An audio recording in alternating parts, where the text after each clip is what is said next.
अस्सलाम वालेकुम दोस्तों, मैं हूं तारिक शाह और आप देख रहे हैं हमारा यूट्यूब चैनल जिन्होंने पाकिस्तान। उम्मीद है आप सब खैरियत से होंगे और दुआ अल्लाह ताला हम सबको अपनी हिफ्ज़ से मान में रखे। दोस्तों, महमूदा रशीद साहब की कल तबीयत ख़राब हो गई थी और उनको पहले से भी 2-3 दफ़ा उनको हार्ट का प्रॉब्लम हुआ है और उनके 2 से 3 बार स्टेंट भी डले हैं।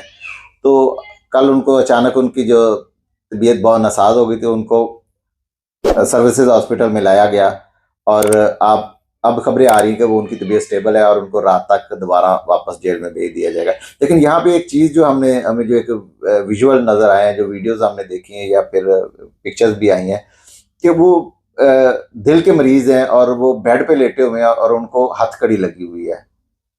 अब ये हमारी अखलाकियात कहाँ तक गिराना चाहते हैं।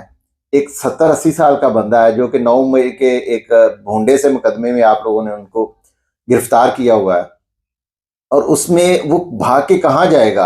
अकेला एक बंदा जेल से आप लेके आए हैं, अब उसके साथ कोई फोर्स तो नहीं है। अकेला एक बंदा है, वो भाग के कहाँ जाएगा। कम अज कम इतनी थोड़ी सी तो बंदा शर्म कर लेता है कि कम अज कम उनकी जो है वो हथकड़ी खोल दें। खैर, इससे पहले हमने ये चीजें ऐसी कभी देखी नहीं है। ये नवाज शरीफ भी गया था हॉस्पिटल में, शहबाज शरीफ भी, सारे ये हॉस्पिटल में रहे हैं।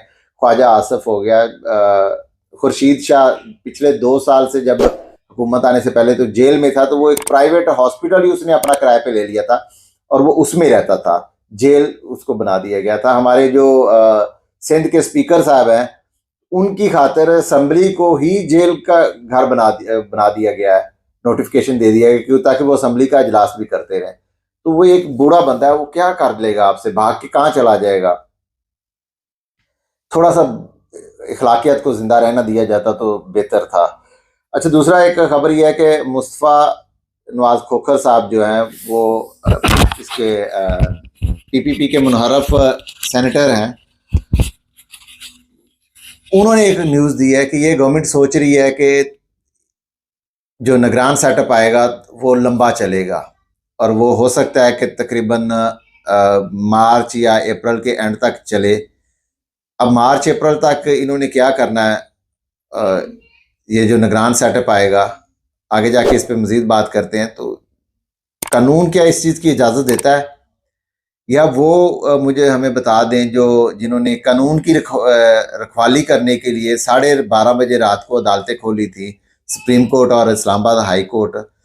तो क्या ये इस चीज़ की इजाज़त दी जाएगी? वैसे इजाज़त की तो ज़रूरत ही नहीं है इनको, ये तो सब बगैर इजाज़त के करते जा रहे हैं और इजाज़त तो कोई दे भी तो उसकी कोई वैल्यू नहीं है, या ना दे भी तो वैल्यू नहीं है। लेकिन फिर भी एक कम से कम इस तरह की चीज़ें तो, अब जब सारा कुछ ही आपके हाथ में है और अगली गवर्नमेंट भी आप ही बनाना चाहते हैं, तो थोड़ा सा तो कानून का लिहाज कर लिया जाए कि यार उसको 3 महीने के अंदर, पहले तो 2 महीने बनते हैं और 3 महीने इन्होंने जो वारदात डालने की कोशिश की है। तो हमें तो ये था कि शायद ये सोच रहे हैं कि जो निगरान हुकूमत आएगी, महंगाई का सारा मलबा उस पर डाल के तो ये दोबारा कुछ बेचने के लिए कामयाब हो जाएंगे इलेक्शन में। लेकिन अभी तो ये निगरान हुकूमत भी अपनी ही सोच रहे हैं। उसके लिए खबर ये है कि नवाज शरीफ साहब इस वक्त दुबई में है और जरदारी साहब और बिलावल साहब जो है ना खसूसी त्यारे के जरिए दुबई में आए हैं। अब खसूसी त्यारा जब गवर्नमेंट के कोई काम होते हैं तब यूज़ होता है, जब कोई बड़े सरबराह बाहर आते जाते हैं तब यूज़ होता है। अब जरदारी साहब और बिलावल साहब अपने ज़ाती काम के लिए इस्तेमाल कर रहे हैं। वैसे पहले तो ये मौलाना फजल रहमान साहब ने भी इस्तेमाल किया हुआ है, आपने देखा होगा। अब वो किस हैसियत से, बस हैसियत ये है कि वो 22-25 करोड़ आवाम को जो है ना उन्हें कब्जा किया हुआ, तो ये इससे बड़ी हैसियत क्या हो सकती है। तो खैर, वो दुबई में है। आयन के खिलाफ एक नई साजिश बुनी जा रही है और वो साजिश ये है कि इस वक्त नून लीग के जो डिफेक्टो प्राइम मिनिस्टर हैं, नून लीग जो पार्टी है उसके जो जनरल सेक्रेटरी हैं खजाना के, नून लीग से वो सेनेटर हैं और नून लीग के इस वक्त वो वजीर खजाना भी हैं, इसहाक डार साहब। उन पे बात हो रही है कि इनमें आपस में इत्तेफाक हो गया जरदारी में और इसमें नवाज शरीफ में। तो ये लोग जो है ना इसहाक डार को निगरान वजीर आजम बनाना चाहते हैं। चलें, अच्छा है, ये भी करके देख लें। वैसे ये शायद आखिरी एक पर्दा रह गया था आइन कानून पे, या जो उनके चेहरों पे जो इनको बड़ी सहूलतकारी से लेके आए थे। तो ये आखिरी शायद पर्दा होगा, ये भी गिर जाएगा तो नंगे तो पहले हुए पड़े हैं, तो और सही। अभी बंदा ठंडी सांसें ले सकता है इस पे, जो बदकिस्मती हमारे मुल्क की, हमारे आइन की, जो हमारे जो ऊपर बैठे हुए हैं और जो इनको लेके आए सहूलतकार। अब अवाम की तो बदकिस्मती कह सकते हैं इसमें, और तो कुछ नहीं कहा जा सकता। और वैसे खबरें पहले ये भी थी कि मोहसिन बेग को बनाना है, तो मोहसिन बेग तो अच्छी ऑप्शन थी। कम अज कम वो ये तो पिस्तौल नहीं तान सकते, वो पिस्तौल तो तान सकता है। और फिर चिड़िया वाला बाबा भी एक अच्छी ऑप्शन थी, वो आपके घर का बंदा है। फिर नाम आ रहा था जुगनू मोहसन का, जो चिड़िया वाले बाबे की जो वो बीवी है, उनका भी नाम आ रहा था। तो वो भी आपकी अपनी एमपी रही है, तो उसमें इतना तो कम से कम ये एक कानून के जो रहने देते कि उनकी जो कानून की थोड़ी बहुत इज्जत थी वो तो बचा लेते। लेकिन कानून की इज्जत बचाने वाले जो है वो तो खुद इसमें सहूलतकार हैं। आपको याद होगा कि जब पिछले मार्च में जब इमरान खान साहब ने असम्बलियां तोड़ दी थी, तो हम तो इलेक्शन की तरफ जा रहे थे। तो उस वक्त जो बैठे हुए थे ऊपर इनको लाने वाले, तो वो कम से कम इलेक्शन में ले जाके इनको ये ड्रामा करवा लेते, ताकि 5 साल जो है हमें पता तो होता कि जूते पड़ने हैं अवाम को, क्योंकि जूते ही पड़ रहे हैं और अवाम को क्या मिल रहा है यहाँ पे। और एक और चीज जो है ना, इसमें पीछे हमें ये लग रहा था कि असम्बली का जो आखिरी इजलास है ना वो हो गया है, और जो भी कानून साजी होनी थी तो वो हो गई है। तो इसके बाद असम्बली का इजलास जो है ना वो अगली असम्बली ही आके करेगी। लेकिन ये अब क्या करने जा रहे हैं कि दोबारा से असम्बली का इजलास कॉल करके, तो उसमें इनका प्लान ये है कि जो कानून में तब्दीली की जाए, ताकि जो हमारे जो निगरान वज़ीर आज़म आएंगे ना उनको कुछ पावर्स दी जाए। तो उससे जो इस बात से ये जो मुस्तफ़ा खोखर साहब ने कहा है कि ये गवर्नमेंट लंबी करने का सोच रहे हैं, कुछ टेक्नोक्रेट टाइप की गवर्नमेंट लाने का सोच रहे हैं, तो फिर उनकी बात को तकवीत मिलती है कि हो सकता है कि ऐसी चीज़ें हो जाएं। अच्छा, यहाँ से एक बात और भी है कि ये जो हमारी 6 महीने से ज़्यादा तो ये हो गई है जो केपी में और पंजाब में गवर्नमेंट्स हैं, तो उसको भी 6 महीने तक ये कह ही सकते हैं। कोई कानूनी जवाब तो चाहिए नहीं इनको, लेकिन चल रहा है तो चलाते रहेंगे, क्योंकि जो इनको लाने वाले थे वो बड़े ताकतवर हैं, तो वो उनको कोई पूछ भी नहीं सकता। जब पूछे तो फिर 10,000 पहले जेल में है और मजीद चले जाएंगे। अच्छा, इमरान खान साहब जो है वो उनकी कल पेशी थी सुप्रीम कोर्ट में, जैसे आपको पिछले ब्लॉग में बताया था। तो वो आज ही बनी गाला चले गए हैं, और अगले मजीद 2-3 दिन वो हो सकता है कि बनी गाला ही में रहें, क्योंकि उनके 24, 25, 26 3-4 दिन उनकी मुसलसल पेशी है। इसमें इस्लामाबाद हाई कोर्ट में भी है, फिर सेशन कोर्ट में भी है, और उसके बाद फिर सुप्रीम कोर्ट में भी कल है। अच्छा, सुप्रीम कोर्ट में आज एक अजीब सा ड्रामा हुआ है। अब जो हुआ है वो ड्रामा ही लगता है हमें। वो ड्रामा ये हुआ है कि हफ्ते वाले दिन कॉज लिस्ट लगती है कि इमरान खान साहब की जो हेयरिंग है, तो वो 3 जज हैं वो करेंगे। उसमें याहिया अफरीदी साहब थे, जस्टिस मुज़ाहिर नकवी साहब थे, और मसरत हलाली साहिबा थी। इन तीनों ने ना वो करनी थी। तो फिर आज सुबह अचानक छुट्टी वाले दिन क्या हुआ पता नहीं, तो मसरत हलाली साहिबा जो है ना वो बेंच से निकल गई, तो उनकी जगह पे मोहम्मद अली मज़ाहिर साहब जो है ना वो आ गए। अब शाम को फिर वापस दोबारा से बेंच तब्दील होके मोहम्मद अली मज़ाहिर जो है वो बाहर निकल गए, और वापस से मसरत हलाली साहब आ गई। मसरत हलाली साहब अभी जो है ना ये रिसेंटली इन्होंने सुप्रीम कोर्ट ज्वाइन किया, ये जूनियर जज हैं सुप्रीम कोर्ट की। तो ये अभी इन्होंने सुप्रीम कोर्ट ज्वाइन की है, तो ये अभी समाअत करेंगे इमरान खान साहब के मुकदमे की। अब कल क्या फैसला होता है, उम्मीद तो यही है कि जो क्वेटा में जो वकील कत्ल केस है उसमें इमरान खान साहब को एक अच्छा रिलीफ मिलेगा, या तो मुकदमे से डिस्चार्ज कर दिया जाएगा, या फिर उनको क्वेटा जो उनकी प्रॉब्लम थी जाने की तो वो सॉल्व हो जाएगी, कि उनको सुप्रीम कोर्ट में ये केस चल पड़ेगा।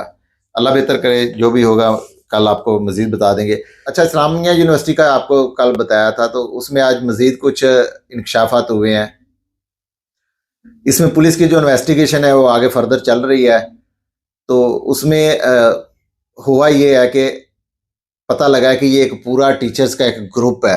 अब 10, 12 या 15 पता नहीं कितने टीचर्स हैं, उनका एक पूरा ग्रुप है वो जो इस मकरू धंधे में शामिल है, जो इसके चीफ सिक्योरिटी ऑफिसर के साथ, जो कि एजाज शाह साहब उनका नाम है, और वो मेजर रिटायर्ड है। अब ये वो लोग हैं जिन्होंने हमारी हिफाजत करनी होती है, चीफ सिक्योरिटी ऑफिसर है, उन्होंने हमें रखवाली देनी होती है, हमारी राखी करनी होती है। और टीचर्स जो है उन्होंने आगे जो कौम के मेमार हैं वो उनको तैयार करना होता है। अब वो इस मकरू धंधे में लगे हुए हैं और ये खबरें भी आ रही हैं कि इसमें कोई इस वक्त जो सिटिंग जो वजीर है, वफाकी वजीर, वो भी इसमें शामिल हैं। अब उनका नाम तो अभी तक नहीं आया, लेकिन खबरें यही है कि एक वफाकी वजीर भी इसमें शामिल है। और जो मजीद इसमें एक चीज़ सामने आई है कि 11 तलबात ऐसी हैं जिनका पहले से क्रिमिनल रिकॉर्ड है। अब वो उनको दाखिला मिला है तो उससे पहले वो उनका क्रिमिनल रिकॉर्ड है। अब ये चेक तो नहीं किया जाता, लेकिन कम अज़ कम ऐसी चीज़ों को तो देखा जाए। इस्लामिया यूनिवर्सिटी एक बहुत बड़ा नाम है पाकिस्तान की यूनिवर्सिटीज़ में।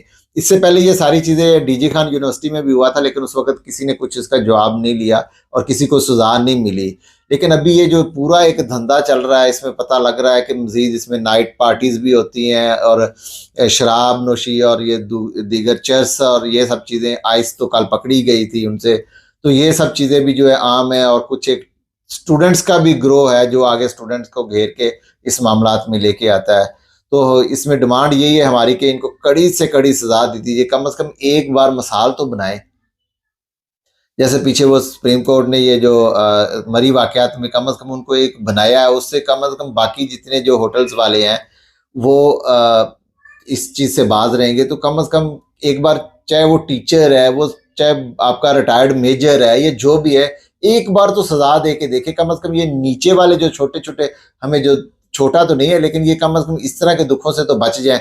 अब 5500 जो लड़कियां हैं उनकी जो तस्वीर और नाजेबा वीडियोस हैं, अब 5500 स्टूडेंट्स जो है वो कितनी फैमिलीज से बिलोंग करती हैं। कम से कम 5-5,500 फैमिलीज इसमें जो है वो इन्वॉल्व हो रही हैं। अगर वो किसी तरीके से उनकी वीडियोस लीक हो जाती हैं, तस्वीर लीक हो जाती है, तो आगे उनके रिश्ते और उनके मामला जाने हैं सब कहाँ पे जाना है। चले अगर वो इस तरह वो फंस गई हैं इसमें, तो कम से कम ये चीज़ें तो देख लें कि किसी एक को सजा तो दें इस चीज़ की।